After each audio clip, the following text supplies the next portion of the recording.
Hey, good morning and welcome to Breakthrough Walls. I'm Ken Walls and I'm your host. And today I have someone very, very special with me. Her name is Elaine Mingus, and I recently met her at a Tony Caruso event and found out that she is Mrs. Austin. I think that's the official title. If it isn't, she'll correct me. But I am so excited to have Elaine on here today. She is absolutely amazing. I'm excited to hear her story, and I'm excited for you to hear her story. So do me a favor, share this out. If you're on Facebook, LinkedIn, Instagram, YouTube, it doesn't matter where you are, share this out. Let's get as many people on here watching as we can because this lady is amazing and I want you to hear her story and share it with everyone you know. So we'll see you in just a second with Elaine Mingus.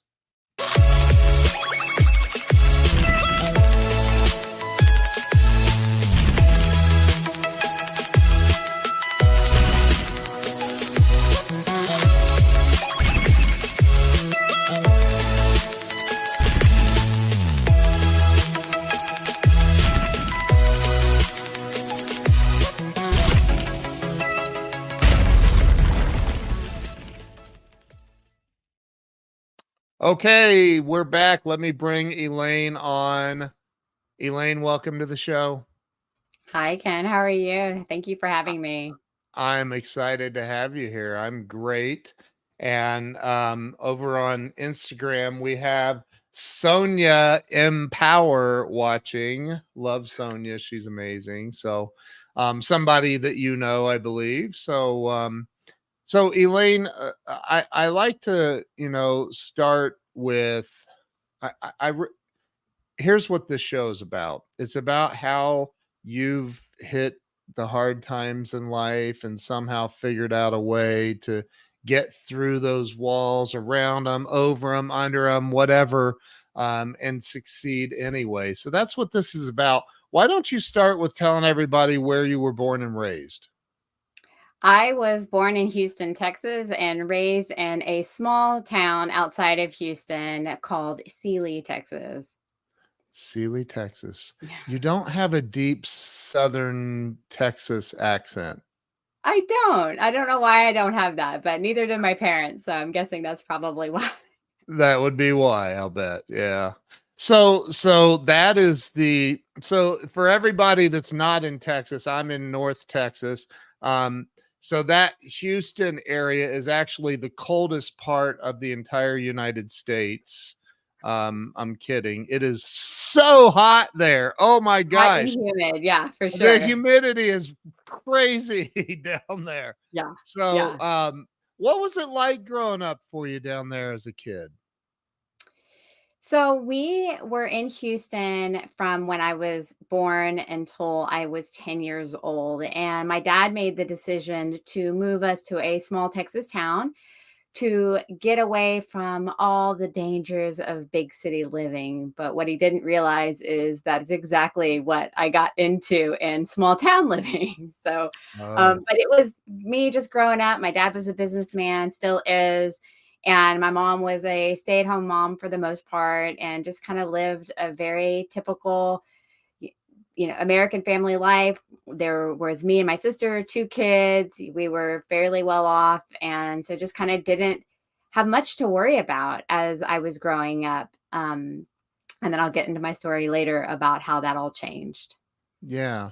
So, you were what, maybe 10, you said, when you moved and switched schools and all of that, which means you switch friends, and that can be interesting and fun, I guess, as a kid. But so what? I mean, how did it go going from there? I mean, how did you ended up in the smaller town? Houston's huge, by the way. For Houston is big. for Yeah, every, it's like what, the fifth largest, I think, in the country, or it something is like really, this. really big. I'm in It's Austin and huge. it's a small town compared to Houston. Yeah, right, right. Um, so when you moved to look, we have NFL players watching right now. Jackson Crisp, how you doing, brother?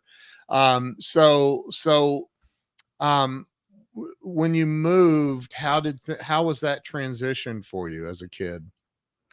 So I think 10 years old is a great time for a family to move because you are still kind of in the place where you have park friends and, just Yeah. anybody can be your friend. So I made friends fairly easily. Everything was amazing. We started going to a small town Baptist church in Sealy and got very, very involved with the youth group there. And when we were, we would go play volleyball after church. There was movie night. So I got integrated into that community pretty quickly. And Yeah. then, that's when through the church is where a lot of my trauma started. Oh, okay. Are we going to talk about that? Yeah, we absolutely can. So, got to warm up the audience to be prepared yeah. for a lot of triggers. Well, so, listen, I think that, and you and I have had conversations. I mean, we all go through things in life, and I truly believe that there's always a person, place, event, string of events that occur as children that kind of push us in the direction that we end up going as adults. So I think it's an important part of our journey, a really important part of our journey. So talk about what happened, as much as you can, and yeah, tell everybody. I mean, I mean, here you look like the picture perfect person that would never have anything go wrong. Yes, well, looks definitely can be deceiving. So when we moved to Sealy, like I said, I got involved in the church and was, just a normal kid. I was watching Muppet Babies, I think Beetlejuice is coming out soon. And Beetlejuice came out around that same time Yeah. and just, was enjoying life. And then, suddenly had caught the eye of the assistant youth pastor at the church. And what I now know is called grooming. He just started kind of paying attention to me. Of course, you're that awkward age of 11, 12, 13, just trying to figure out who you are. I have a 13-year-old, and let me tell you, I have 7 kids, and Mm, my older ones, like, give me a teenager, 14, 15 up any day. Middle school is like that age where you're just like, they are trying so hard to differentiate themselves from you as a parent, society, trying to make themselves in the world. And so it was just at that very pivotal time that he yeah. kind of played upon some insecurities, namely that me and my dad, as most daughters and dads during that time, were going through a difficult period. I was being, rebellious, and as much as a 11, 12-year-old can be rebellious. And, Yeah. that relationship was strained. And so he would drive me around after he dropped everybody off from the volleyball game or the movie night, or we watched the Rockets were winning the NBA like World Series or whatever it's called, like multiple years in a row. So that was a really big thing that we did, was always watch basketball. And he would drop me off last, and he would say, kind of tell me like, "Oh, it's so sad." And just for the record, the World Series is baseball. Baseball, babe. World, I don't know. It was something very big in the NBA. I remember really watching. I really liked basketball back then, but I don't know. After that, after the Houston Yeah. Rockets, it was like Elijah Wan and like all the best that I remember. Yeah. And Right. yeah, I'm not a I'm sports just person. playing. I'm just playing with you. That was And funny but though. through that, he kind of was just like, "I'm so sorry, that you aren't experiencing that loving father relationship that you want right now," and kind of positioned himself into that place. And I recently read my journal entry of that time period because I found it when I was cleaning up, that what I remember it happening very slowly, very like, like a method. It happened with really quick. I mean, when he started coming after me, he went in for the kill and got into, a sexual relationship with this man I was 13 at the time. Oh my And god.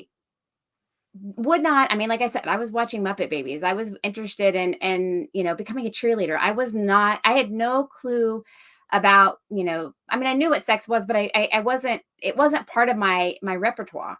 And so he kind of exploited that innocence and that need for affection at a very pivotal point in my time in my life. And Wow. didn't realize that he was doing it to multiple different girls within our youth group. And 10 years later, after this all happened, he was finally convicted of his first offense. And now his picture is up on the Predator database online. And my dad finally figured out what was going on. And, you know, as a parent, I know how hard that must have been for him, but as a little girl, like, he didn't respond the way that I needed him to respond. He didn't respond with, "I can't believe I didn't protect you. I'm so sorry," and, slug this grown man. He put a lot of blame on me, and so that Oh, a lot of that blame. And then my mom wow. decided to take me to the church and confront the lead pastor. And we walked into the church. I was, of course, very embarrassed, very crushed. And because I thought this guy loved me, I thought that he was, somebody that, I had a relationship with.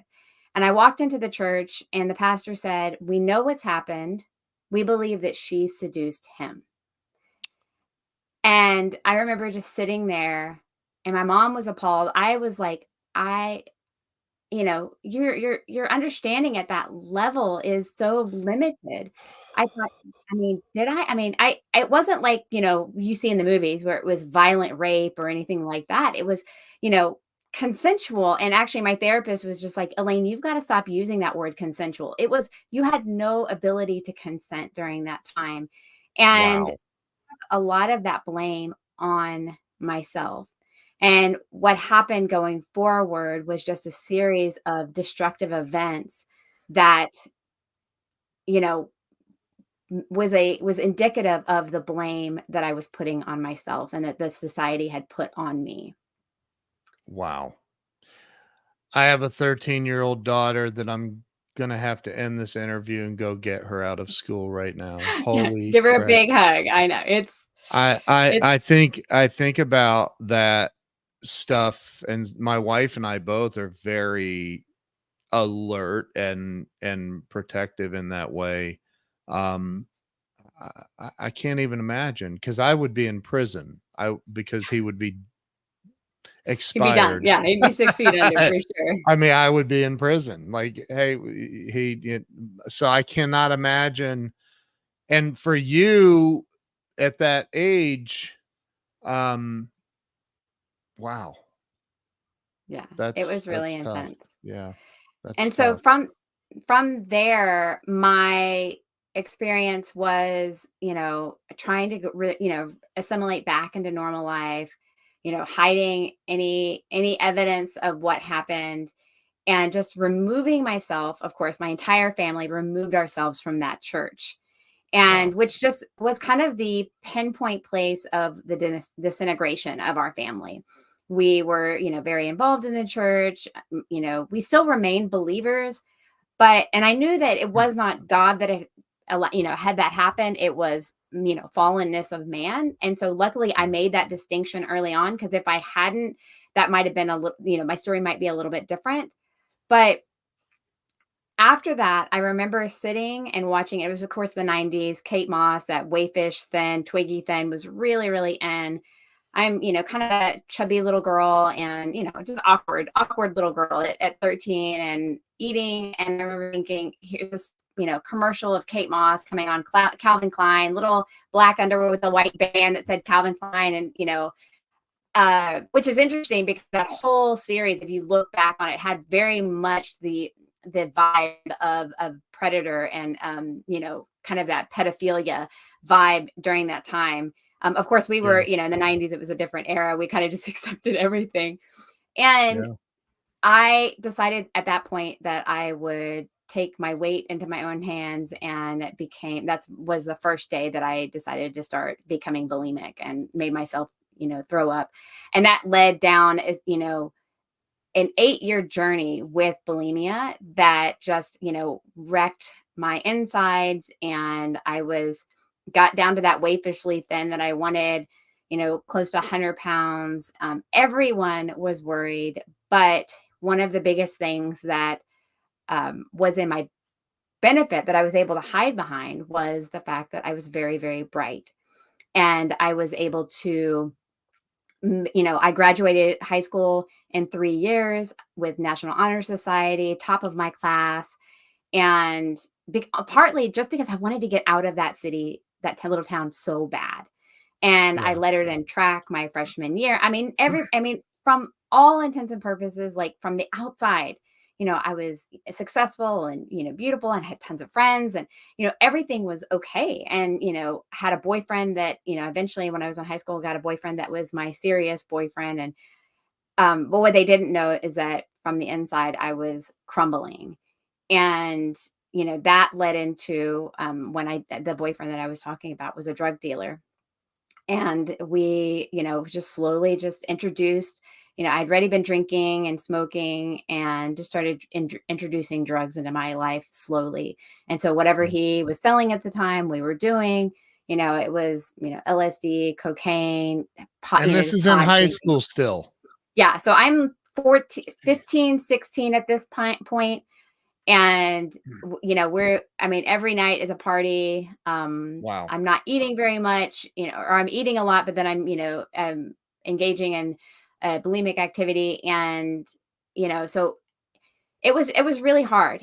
And at some point in my life, um, I don't actually talk about this a lot. I got pregnant and miscarried. I think partly because my body could not probably do that. Yeah. But um, I remember that being kind of a place where it was hard for me because my boyfriend knew at the time, and it was a very difficult time. And I was a writer. I wrote lots of poetry, and just wanted to be a famous writer. But and so when I graduated from high school and I went into UT and got a degree in journalism, I also wanted to be Connie Chung and be on the news. And so I, just tried my best to do, keep going with my life, even though all these things had happened to me. And the Wow. problem is that at some point you can't keep going. You either have to deal with the issue or not. And Yeah. during that time in Austin, when I came to University of Texas, I met somebody who was also, a drug dealer and started getting into even harder drugs. So at that point, we were shooting up cocaine, shooting up heroin, Gee. doing, just whatever we could get our hands on again, and trying to maintain that, going to school. And at some point, I dropped out of college or didn't really drop out, just didn't tell anybody, just stopped going. So Right. which doesn't, if you're going to drop out, like tell people, because what Right. happened was Right. my grade, I got a D. And so when I went back to college, I came into college with a 0.26 grade point average. If I had Nice. dropped out, I just would have not had a grade. But I Right. came in from, at the very bottom, and it's way easier to maintain a 4.0 because you start out, everybody starts out at a Yeah. 4.0, way harder to Right. work up from the 0.26. So, Right. um, Did you do it though? I did. I knew you So did. the rest of the story actually gets a little bit better. And because I had always wanted to be a writer, I had started writing this book based on some stuff that I'd learned in church, which was kind of like Jesus is coming back, apocalyptic. It was I watched what was it called? A Thief in the Night, which was like a 1970s chicka chicka wow wow version of Jesus coming back. And, Yeah. so old and just awful and wonderful all at the same time because of its like B Christian film in the 70s. And so I was writing a book, and the craziest the craziest thing started happening is every time I'd write something in the book, it would kind of like, in a sense, kind of happen. And I was like, this is really, really bizarre. Like, I don't know what is going on. And so I was like, well, I'm going to go get a Bible from a church because, they have to give me, I don't want to spend my own money. I want to go get a free Bible, and they have to give me a free Bible. And Right. so I, that morning dropped a hit of X. I think went and wrote some sort of manifesto in my journal, had a cup of coffee, and decided to go riding around and find a church that would give me a Bible. And so let me just paint you a picture of what my attire was, just because, fashion and all that comes into play later on in my life. I was wearing a giant black tutu with a leather bodice. I had fashioned like a veil over my face, and I had blood red lipstick on. So I walk into the church looking like the bride of Satan, demanding a I Bible. was gonna say that. Like, what? Wow. Yeah, it was an intense moment, I'm sure, for those two little ladies sitting there it's a Redeemer Lutheran church over on Oh Lamar my and gosh. Anderson Lane area in Austin. And I'm sure they were like, I don't know what just walked in. And so Right. I was like, I just want a Bible. I'm a nice person. I'm not trying to freak them out, but I Right. didn't realize Right. what I looked like. I thought I was just being hip and fashionable, I guess, at that point. And so they go back in the back together, because I'm sure they were like, I am not leaving you alone with this girl. Right. Yeah. And they, Probably came. grabbed a revolver while they were Yeah, back or there, I mean, just in I'm case. thinking maybe they were like, let's pray. We got to pray this demon away. Get that bottle of holy water. Let's throw it on her. Yeah, exactly. The power of Christ compels you. Oh And my gosh. but during those moments, I turned, and there was these beautiful doors, and leading to the chapel. And so I kind of like grab them and I shake them, and it's locked. And I remember thinking, somebody told me that, like, at a Baptist church, because I grew up Baptist, we don't ever lock the doors, because God should never be locked off. And so I was just like, this is so like sacrilegious. I can't believe they locked the doors to go to the chapel. I was like kind of offended. And they walk back in and they hand me a Bible, and I just kind of I'm like, I need to get in the church, guys. And they're like, what do you need? Like, we do not need any seances today in the chapel. Like, what are you going to do Right. in the church? And I just, from Right. like the inside of who I was like, I need to pray right now. And so they were like, all right, like, we're not going to keep Satan away from God. But so they open Right. up the church doors, and in this particular chapel was a beautiful crucifix of Jesus carved out of wood, hanging from the altar. Mm. And I just remember, so the moment that I was there, it's similar to the second verse of Amazing Grace. It says, at the very moment that I knew I had sinned, that my sins were revealed, I knew they had been relieved. Because at the same time that I knew, gosh, I have not been living right. I have, and I, I believe sin and absolute truth and all this, but I like to call sin coping mechanisms, because it's just Mm. broken people doing broken things because we don't know what else to do. But at that point, I knew I was not living according to what I knew was right. And at the Wow. very same time, I knew I absolutely had nothing to worry about, because here is this beautiful Savior that came down and washed it all away. And I never had to worry about it again. And I knew I was home. And that moment was just, it was, the Bible says, those that are in a great darkness will see a great light. And it was like a light switch had been flipped on, and everything that I had been wondering, I had been doubting, I had been asking, that I didn't even know that my soul was crying out, it was answered in a single moment. And so I spent the Wow. rest of the time just crying and praying and asking for I'm already forgiven, but asking for forgiveness, and Yeah. just knowing that, like, this is the moment. And from that moment on, I just never was the same. And I've been living a living testimony of that moment, even until this day, into what I'm doing now. Wow. Are you sure that ecstasy didn't have anything to do with the I don't know. Okay. It was interesting though, because I mean, I don't want a bad hit of X, but because that's like the worst thing in the world, is like, you don't want a bad hit, but like that I don't even drug, know what that it is. didn't even it didn't even like seem to take cold because I remember waiting and waiting and waiting to see this drug that I take and was going to like take back. And I just never really to, I don't know if it was a bad hit or what, because completely was trying to talk to this person at this coffee shop from my house. And I was like, have you met Jesus? And they were like, I mean, I'm like, the first thing I do is like start evangelizing. Like I have no training. I'm just like, do you know Jesus? And they're like, girl, we don't need your religion. I mean, this is Austin. Like, we don't need that like Jesus stuff here. Like, can you just take your latte and go? And I'm Right. like, no, man, like not that Jesus, not like the one that started war, the religion that, all that, Yeah. like this one that like met me exactly when I needed to be met. Have you met him? And they were like, Wow. nah, good, like just go. And so I like ended up spending about 2 hours on a hillside with this homeless guy and just talking to him about Jesus. And he was like, girl, Jesus shows up every day in my life. Like I don't know how I make it each day, but God takes care of me every single day. So I know exactly what you're talking about. I know you're talking about this person who meets you right where you are. Wow.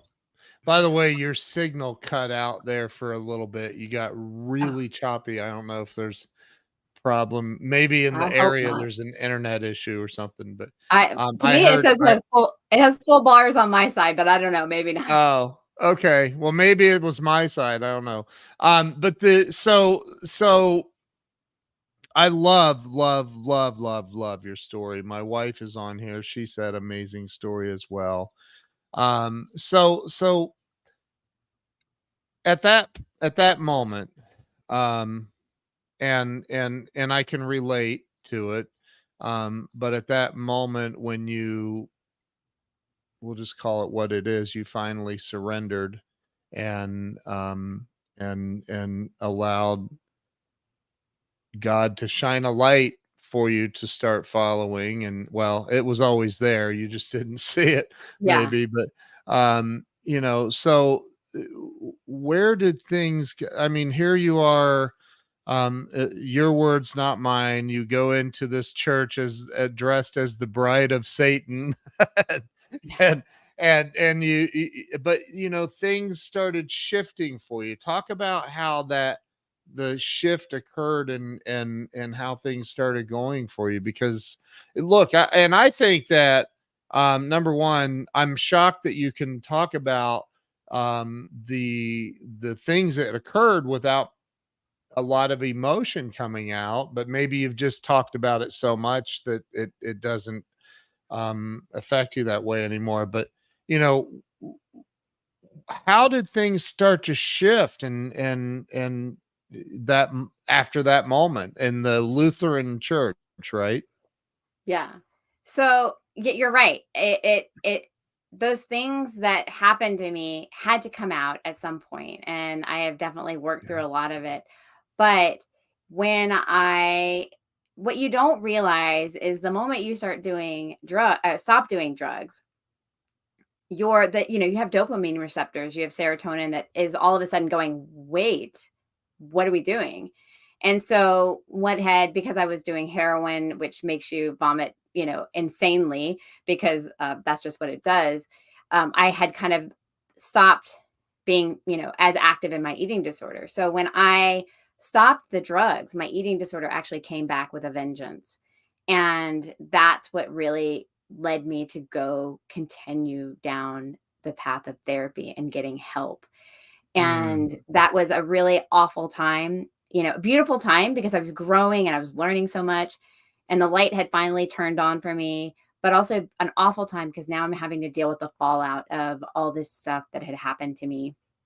And, I'm going to church and I'm praising God and I'm reading my Bible and going home from church and engaging in eating disorder that I know is counter to who I'm supposed to be and is right. destructive. And so, after a while, my mom was like, you've got to get into a therapy. I wanted to go into like like I'm an all in type of girl. And so I wanted to go into this like inpatient therapy. And she was like, no, Elaine, you've got to deal with real life. Like you've got to figure out how to Right. deal with it on Right. an everyday basis. And so I went into a eating disorder clinic called La Que Saba, and it's no longer in the works. It's no longer there, but the person that developed it is, and she does cognitive behavioral therapy, and it's just reintroducing food into your life in a way that shows you, first of all, your body was fearfully and wonderfully made. It knows exactly what to do with the ingredients that you're putting into it, and it Yeah. deserves nourishment. And so relearning how to nourish myself and to love myself and Right. believe that I was worth taking up space, and I think that's one of the things that victims of abuse think they have to be really, they get like, part of it's like shrinking down really, really small. How can I get as small as possible so that I don't take up space, because I don't want people to notice me. I don't want to be a burden. There's all Right. sorts of things that go into our head that we're trying to escape from. Yeah. And so learning how to show up bigger was part of my, it's constantly part of my journey. And after I remember I walked in to the disorder clinic, I signed the papers, and from that moment on, I never engaged in that eating disorder again. And it was Wow. healing from that moment on. And I remember walking down the steps at UT after, it was like a little bit after lunch, like lunch was upon us, and I was like, I want to eat, and I thought, oh, I haven't thought about what I ate breakfast since I finished the last bite. And that's when I really knew that I was free, that I had never, 'cause usually, and in my, as somebody who has an eating disorder, you're calculating calories, you're trying to like shift food. Like maybe it's like, you're trying to like minimize the amount of food you ate. And so I hadn't done that all day. And I was just like, whoa, like things are shifting in my life. And I continued on with my life. I, still, wanted to be like, I wanted to be healthy. So I remember praying, God, can you bring me a team sport? I like to do something fun. And I was rollerblading at the time. And I overhear at this coffee shop, these girls talking about roller derby. And I was like, oh, that sounds right up my alley. Like, let's beat people down on roller skates. Oh my And I God. didn't know what roller derby was at the time. I just knew they were talking about roller skating, and they were like, well, show her for tryouts. And so what I didn't know is that it was Austin's first roller derby league ever since the Wow. 70s, when roller derby was popular. It was called Bad Girl, Good Woman, and which literally is probably every single, like I identified with that completely, and became a jammer. My name was Lady Hawk, and because I was one of my favorite shows growing up. And Wow. so that yeah, that was a fun, interesting, especially as a Christian, because I'm learning about, about Jesus, and then on the other side, I'm wearing like fishnet hose and punching people out and doing all sorts of insane things. So You're first off, I've met you in real life, and you're like this tiny little woman that like I can't see that, like you're not intimidating. I'm sorry, but you're not. I'm like, what? I can't even picture that, Elaine. That's crazy. yeah, So, yeah, uh, I like to call myself, I'm not short, I'm not small, I'm concentrated. yeah, I'm like, right, I'm the right, full strength thing. You just don't realize it's like getting right. a good concentrated Tide thing. You're like, don't use Well, it all. to Or to be the mother of 7 children, you're definitely strong. So, yeah. but so uh, at some point along the way, and I don't have we gotten to the part where you met your husband and started having this basketball team? No, no, I could jump to there. Yeah. So I did. So I met my husband through a church internship. We were both doing videography, or I was doing journalism in communications. He was in the College of Communications, but in RTF. And so we met through an internship, Okay. and he was just like, I want to talk to that girl. I just thought he was really, really interesting and had, dreams of shooting documentaries. And I was like, oh, okay, well, cool. Like, let's be friends. He like got my email, started emailing me. I was like, oh yeah, you're a nice guy, like for somebody else. And eventually he just won my heart over. He's just the most authentic person. I am so blessed that the type of person that I would have probably chosen isn't the type of person I got, because this guy puts up with so much. He's so calm. He ground. If I'm like way up in the air all the time, he's always like making sure that I've got my, some sort of security and feet on the ground. And so I That's appreciate him so awesome. much. But yeah, we immediately started having kids. That was not on by choice. That was a total like, okay, we're pregnant. And then we did plan two of them, the second girl, which is number two, and the second boy, which is number seven, because the first one, of course, needs a sister, and then the only boy we have, needs a brother. And so luckily we got at least a brother for him at the end. But I just kept, we'd be like, oh, we're good, we're done with, we had two. Oh, we're pregnant with three. Okay, we're done with three. Oh, we're four. No, we're done. Nope, nope, five, and then six, and then we planned seven. And that was that was that's a whole journey, because that, I didn't realize. I grew up, of course, very wealthy, and my dad was a businessman, and my husband had a different upbringing. His dad was a heroin addict, and mom, was just a hippie, and doing the hippie thing, like, she's got her ashwanda and all the herbs and Yeah. stuff like that. And Wow. so that right there, on top of having kids, was a real hard wake up call. And I'm one that I'm really grateful to have gone through. Of course, I wouldn't have chosen that, but it made Right. me really realize how hard the working population is working.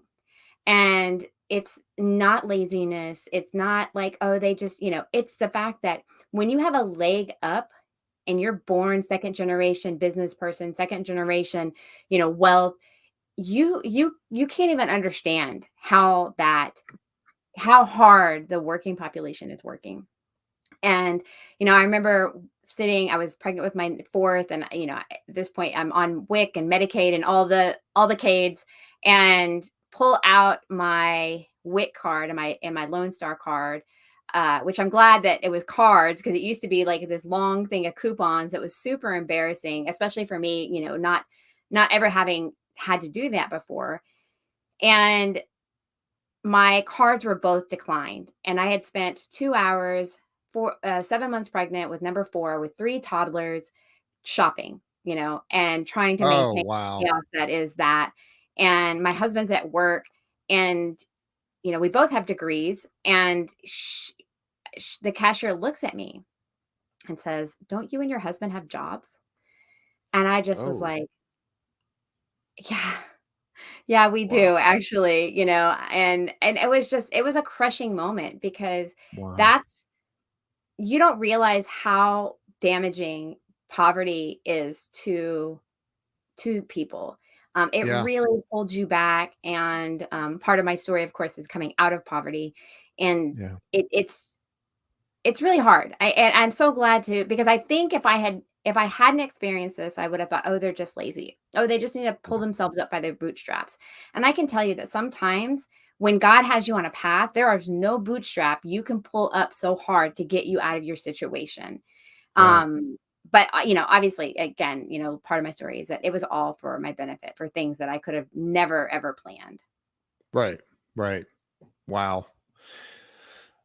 I mean, you said that you didn't plan for some of the kids, but you also didn't prevent some of the kids. Well, So, we did. We were trying to prevent oh, actively. Yeah, yeah. We oh, just got wow. Oh my really fertile. gosh. But Wow. I always Oh like my to gosh. say we figured out what caused it. We got a TV in the bedroom. We've cut that flow of blessing off. We are good. We are done. It was Eight is there's not going to be eight is no. what you're Oh, saying. I would cry. I would cry. I saw a meme on Mother's Day that said, "I love my kids, but I would rather cut my lawn with scissors than have be pregnant again." And so I felt that deep in my soul. I love my babies, but we are done. We are good. Oh my gosh. And I'm ready for this new chapter of life. And so, Yeah. it Wow. yeah, so What's the age range of your kids? I'm curious. So my oldest, we have been married almost 21 years, and my oldest is 20, Wow. and my Wow. youngest is 6, just turned 6. So Wow. we've got we're like, they're all stair stepped up and So you down. have So built-in babysitters at least, so that's kind of cool. yeah, now, oh, I watched somebody Yeah. on Mother's Day pulling a stroller, pregnant with her husband, walking to the Randalls, and I was thinking, I would not trade you for the world. Like me and my husband sitting at Starbucks drinking our coffee. We got the kids are at home taking care of themselves. I'm like, Right. I will not do that again. That's so Uh, funny. yeah. So it's So talk about where you started the journey out of poverty. so Because my I husband, it's a pretty cool story yeah, what you it just really is. It's did. one that I get to talk about a lot, but It's it amazing. Yeah. so we had been dealing with poverty for a long time. My husband, we were making like 35,000 with 5 kids, and finally, inched our way up to about 50,000, I think. And I think that's like what they say is like kind of the breaking point, like where you can kind of live real life. And so we were at, I think, around 50, maybe 55,000. And so we were kind of being able to breathe and afford things again, still on, government assistance for the healthcare, which is a blessing because one of my daughters has a hearing aid and is deaf in both ears. Yeah. And Wow. decided to take a trip because my oldest daughter is fixing to leave for college, and she's, it's the last time we're going to be in our house as a family. Yeah. And so I said, we're going to take a trip to Hawaii. And I convinced my husband, or actually I said, can we go to Hawaii? And he was like, yes. And he never says, he's we're super careful with our money. So he never says yes. And so as soon as he said yes, I was like, okay, I'm going to go plan it. And I planned the most frugal vacation you possibly could have to Hawaii. But and the kids, we had a great time. It was pre-pandemic. It couldn't have been a better trip. But of course, I didn't Yeah. realize that when I was coming home and had $10,000 worth of credit card debt. And we have, we've been really blessed to just continue to try to stay out of credit card debt at that point. And we'd already dealt with a little bit, and so we were just like, no, we're going to live kind of Dave Ramsey style. Like we're gonna do this. Yeah. And even though doesn't really work sometimes when you're making little money, but Yeah. I just remember thinking, I'm so upset at myself. Like, why did I do this to myself? Like, was it worth it? And of course the kids are like, yes, it was worth it. And I'm like, I don't know. Like, you're not having to pay for it now. And so I Right. was crying, and I'm listening to Lauren Daigle, which is Rescue Me. And it's like, it's talking about how God's going to come rescue us all the time. And I was like, God, like, you got to come. Like, I can't get out of this. Like, my husband is at the time also is being pushed out of his job, and we can see the end of his job in sight, and he's trying to apply for new jobs. And I'm thinking, this Mm. is not going to bode well. Like, this is bad. And I started applying for jobs, and I was flown up to New York for a very prestigious job interview, and very excited. I thought, oh my gosh, this is finally it. Before this, I had been blogging, and I had been doing, speaking events and writing books, on my spare time. We homeschool our 7 kids, and I was, at night, I would homeschool during the day, and then at night I'd blog and perfect my Pinterest images and write books and online courses and stuff like that. And so when I got this interview, I was like, oh my goodness, this is the pinnacle of what I've been trying to do. And then right before Thanksgiving, November 2019, I got the call, you didn't get the job. And I was crushed. I was crushed, like how when my boyfriend in high school broke up with me, like, and I was crushed. Like, I mean, I physically felt it. Every time I saw an airplane fly in the sky, I was like, that could be me flying to New York on assignment. And I just was like, it hit so hard. My kids will actually remember, oh, that's the job that made you cry. Like, cause they remember it. Cause I was like, I said, I'm going to allow myself to cry and be upset, cry for a week and be upset for a month. And then I've got to figure out something else. Yeah. And during that time, we had been selling things on Facebook Marketplace and things that, because I was just trying to redo my house. I wanted to have the Pinterest house, tired of kids' toys everywhere, and got this idea one day when I passed a piece of furniture on the side of the road. Hey, I could pick that up and I could sell it on Facebook Marketplace. Like, I don't need it. And it's minutes before the trash truck is going to come. So it's just going to go to waste. So why don't I sell it on Facebook Marketplace? And what I didn't know is that was the moment that like just would set everything else in motion. And I had quit blogging. I was like, I'm never gonna speak. I'm never gonna write again. I'm done with this. I'm just gonna pick up stuff on the side of the road and sell it and pay off debt. Well, I did that over and over and over for 6 months, and in 6 months paid off $10,000 worth of debt just by picking up strollers, lamps, mirrors, broken dressers, and repairing them and or painting them. Just people throw out the most random things.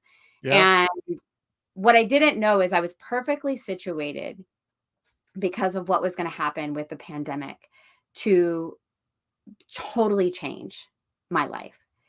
And so, during the pandemic, everybody was moving into Austin. Everybody had nothing to do. So they were redoing their houses. They were putting stuff on the curb. They might have been ordering stuff or redoing or repainting. But there was no, the Goodwills were closed. All the, there was just nowhere to put the stuff. So Yeah. it was putting out like all over the place. And so I'm just like porch pickup, contactless, like Venmo was starting to be a thing.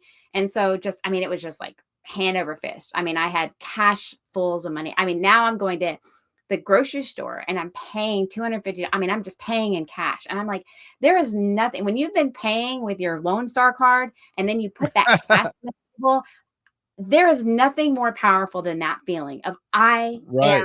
I've done it. Like I'm earning my keep, in a way. And I, you know, that just kept motivating me. And at some point I came across a storage unit full of vintage furniture for $50 on Facebook. And the caveat was I had to go pick it up right away that day and clean out the thing. Yeah. And I said, okay. And I got some friends together and we went in and it was, lined my driveway, which is like 100-foot tandem driveway. And I mean, it was going to rain in 2 days. So, I mean, I had to sell. So I was selling, selling, selling. And that's really when I realized the power of vintage furniture, which really aligned with who I was already as a mom of 7, like waste not, want not. Like if it's macaroni for Yeah. breakfast and you didn't eat it, it's macaroni for lunch and then for dinner. And I, Right. leaned into selling vintage furniture Yeah. and decided, okay, this is where I'm going to go. And I'd been following people on Instagram. And so then I, started a vintage furniture company, named myself Curb Vulture because I had started picking up stuff on the side of the curb. And one crazy night I had too much caffeine and I grabbed the steering wheel and I said, I'm a vulture. I'm a vulture of the curbs. I'm a curb vulture. And so that's just where the name came out of. And so I just started a business and had no Wow. idea what I was doing, but decided, okay, I got to do this right. Like I have to be right with the government and all this stuff. Yeah. And my first e-commerce year in 2022 started really focusing on vintage, sending out a weekly email, doing all the marketing. And within our first e-commerce year, turned it into a 6-figure vintage furniture business that is, Wow. pivotal in the Austin community, the sustainable community here in Austin. And so, Wow. my message has been just sustainability and bringing, which is, and then, but it also has been a core message of mine is Yeah. making broken things new, because that's my life. Mm. Is I was broken. I was thrown out on the side of the road, not wanted, not desirable, and God found me and He cleaned me up Mm. and He made me new, and the value was always there of the piece of furniture on the side of the road of the person. But it's not until someone comes in and loves it that you can Mm. really see how you can see that everybody else can see the beauty and the value. And so, that message has just been at the core of my business. And I continue doing that and of course, sustainability is a beautiful thing and waste not, want not is a beautiful thing. But that's definitely what I've been doing. And Wow. through Curb Vulture, I was now financially free enough to pursue what more of a philanthropic aspect of it. And that's when I turned to pageantry. And so, I decided, I told God, I'm never going to speak again. I'm never going to write again. But there's a Bible verse that says, though I closed my mouth, but the word burned in my belly and I could not hold it in. And I started, okay, all right, I'm gonna start speaking. I'm going to start, I'm not just going to sell vintage. I'm going to do what I've been called to do, which is to bring light to the darkness and to set the captives free, because I've been given a great light and I've been set free. Wow. And so I want to do that for other people. And so I do a variety of things through pageantry. Some of it is dealing with online exploitation of children through Not on Our Watch, which is a global organization, which Elena Cordone is one of the board members. And, and then I'm working with some other organizations to get into schools and talk about my story and to share like how, especially with the fentanyl crisis, how dangerous these opioids are and that there is another option. And then just to give people hope that you don't have to, like, there's so much more out there that Yeah. is better than drugs and alcohol and living not in accordance with how God made you. Wow. Such a powerful story. And you're a great storyteller. Imagine that.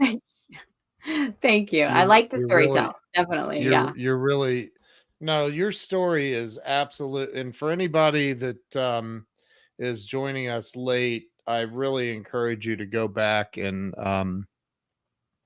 watch this or listen to this from the very beginning, because Elaine is just, you're amazing. It's amazing what you've allowed God to do in your life, and how far you've allowed him to bring you. And I keep saying allowed because a lot of people don't allow it. It's there for everybody, but Yeah. not Yeah. everyone The accepts heartache that and gift. everything that we go through, it can stunt us, or we can use it as a way to propel us into what we're called to do. Amen. Amen. So let me ask you, gosh, I cannot believe we're at the end of this already. Let me ask you a question. Sure. And I ask every guest this question. I've been I'm a recovered alcoholic, coming up on 22 years sober by the grace of God. Um Amazing. and I think about the times, because I've been homeless several times as an adult, back in my drink, I call it my drinking days. And I think about, like, I've been homeless and I've been wealthy, and quite frankly, wealthy is way better. I don't Yeah, care for sure. what anybody says. Jesus talked more about money in the Bible than probably any other topic. I think that there are things that hold people back in life, and fear is the number one answer to this question, so you're not allowed to use fear. But what do you think stops people from having it all? And I'm talking about financial abundance, um true happiness and freedom to be, hey, let's go to Hawaii, let's go to Yeah. Dubai. Let's go. Let's have that kind of freedom in our lives. What do you think holds people back from having it all? Yeah, I love this question because it goes into what we had talked about during or right after the conference.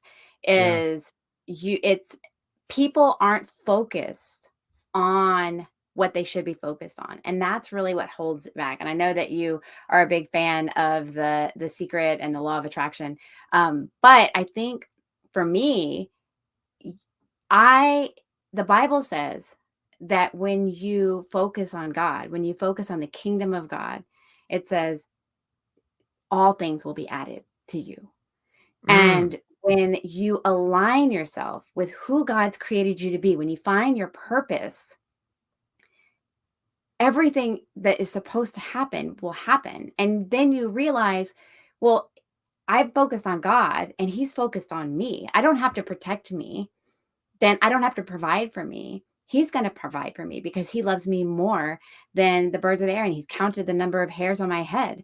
And so he's going to take care of that. So when we focus on the kingdom of heaven, then all the things will be added into us. So I think it's just a wrong focus. There, and what you focus on is what will come to you. So the kingdom of heaven is reading a book right now with Miles Monroe. He's talking about we were created to dominate this world, and so when we amen. focus on the kingdom of heaven, it shows us and reminds us that we are who we are. and it's created in the image of God.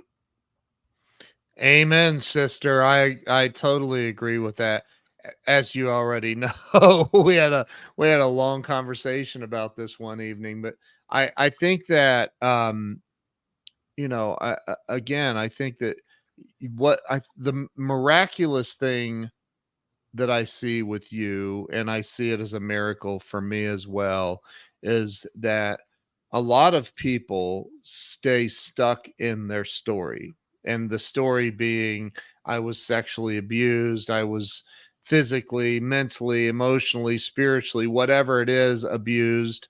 And they stay stuck in that movie playing over and over and over and over, and they do heroin and they do things that are unbecoming of a normal citizen on planet Earth, right? And we end up meeting our demise because of that story. And you've been able to, with the help of God and the grace, you've been able to change that story that you're replaying over and over and over up here. And it's a story of grace and love, and I love that about you.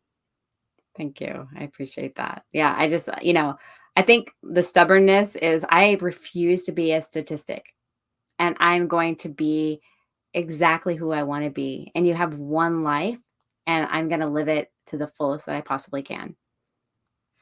Amen. So tell me, Elaine, where can people follow you? Where can they find you? Do you have a website? What are all the good things that I can share with people right now? Absolutely. If you are in the Austin area or you want something shipped nationwide for vintage furniture, you can find me at curbvulture.com or curbvulture on Instagram. Or if you would like speaking, podcasts, inspirational, whatever, talking about online exploitation and how to fight fentanyl, you can find me at elainemingus.com or Elaine Mingus Official on Instagram. So is that, and can they get to Curb Vulture from ElaineMingus.com? Yes, they can. Okay. So there you go. I've got it scrolling across the bottom. Elaine Mingus, ElaineMingus.com. I'm spelling that for the people listening on the podcast. So um I love everything that you stand for and what you're doing. You're the first Mrs. Austin that I've ever met. So Yeah. so Yeah.